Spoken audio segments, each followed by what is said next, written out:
এত অল্পতে হতাশ হয়ে গেলে তো চলবে না। কাজটা চ্যালেঞ্জিং, সেই চ্যালেঞ্জটা নিতে হবে, লেগে থাকতে হবে। আমার বিশ্বাস তুমি পারবে। গালিব ভাই, আমি আসলে পুরো বিষয়টা বুঝতে পারছি না।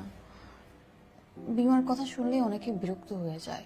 বীমা সম্পর্কে সাধারণ মানুষের একটা ভুল ধারণা আছে, প্রথমেই সেই ভুল ধারণা ভেঙে দিতে হবে। আর তাছাড়া তাছাড়া কি, মানুষজন কাজ করতে গেলে নানা ধরনের ইঙ্গিত করে, তাই তো? এই ধরনের সমস্যা কিন্তু সব প্রফেশনই আছে। যেখানে এই ধরনের প্রবলেম হবে সেখানে প্রতিবাদ করবে, আমাদেরকে ইনফর্ম করবে, আমরা তোমাকে হেল্প করব। এই জন্য তুমি হাল ছেড়ে দিবা? কষ্ট না করলে কি কেষ্ট মেলে? মেলে না। তুমি পারবে, নিজের উপর আস্থা রাখো। Try to give you best effort. শুভ সন্ধ্যা। সবার আগে আমি কৃতজ্ঞতা জানাতে চাই আমার সহকর্মীদের।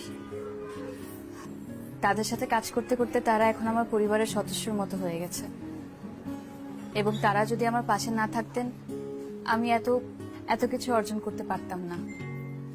এবং আমি ভালোবাসা দিতে চাই দেশের প্রত্যেক বীমা কর্মীদের। আমার আসলে তেমন কিছু বলার নেই, কিন্তু এটুক বলতে চাই আমার এই জার্নিটা খুব একটা সহজ ছিল না।